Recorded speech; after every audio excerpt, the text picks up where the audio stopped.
Doctor Prabir Kumar ব্ৰহ্ম আমাৰ অসমৰ কোকৰাঝাৰতে জন্মগ্ৰহণ কৰিছিলে।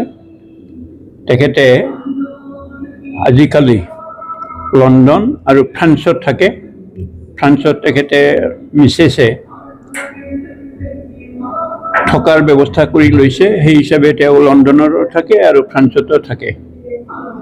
তেখেতে এখন কিতাপ গৱেষণামূলক বুলি মই ক'ব বিচাৰিছোঁ, অভাৰ দ্য ৰেইনব'।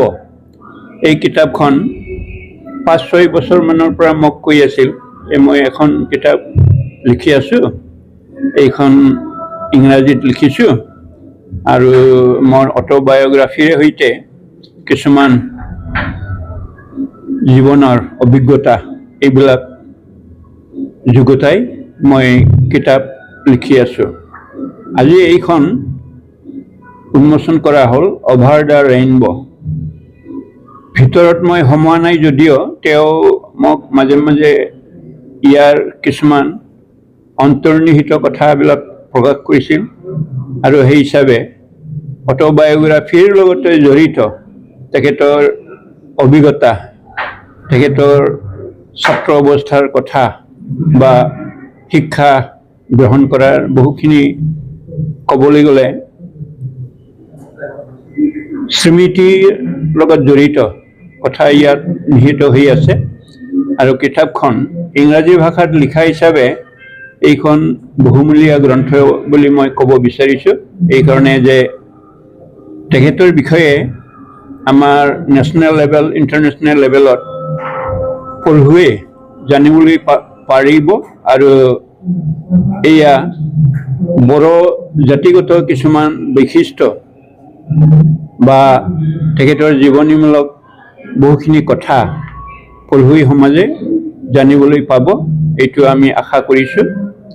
আৰু তেখেতে লগে লগে বাথৌ ধৰ্মৰ ওপৰত গৱেষণামূলক কিছুমান প্ৰবন্ধ পাতি লিখি আছে, মাজে মাজে মোক দেখুৱায় আৰু কয় যে মই এনেকুৱা আৰু কিতাপ লিখি আছোঁ, এইটো অলপতে প্ৰকাশ পাব।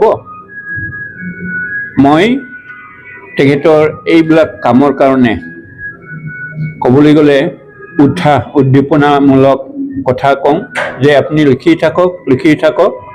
আমাৰ বড়ো জাতিৰ কাৰণে বড়ো ইতিহাসমূলক এইবিলাক প্ৰবন্ধ পাতি বহুখিনি আমাক সহায় কৰিব আৰু গৱেষকসকলৰ কাৰণে এয়া শিক্ষণীয় বিষয় বুলি মই তেখেতক উৎসাহ দি আহিছিলোঁ। আৰু এয়া আজি অভাৰ দ্য ৰেইনব' প্ৰকাশ পোৱাৰ লগে লগে ৰাইজে আদৰি ল'ব বুলি মই আশা কৰিছোঁ। আৰু ইয়াত আমাৰ গণ্যমান্য সাহিত্যিকবিলাক উপস্থিত আছে, তেওঁলোকেও বহুখিনি কথা তেখেতক উদ্দীপনামূলক কথা কৈ প্ৰশংসাসূচক বক্তব্য ৰাখিছে আৰু এয়া আমাৰ কাৰণে শুভ লক্ষণ বুলি মই ক'ব বিচাৰোঁ।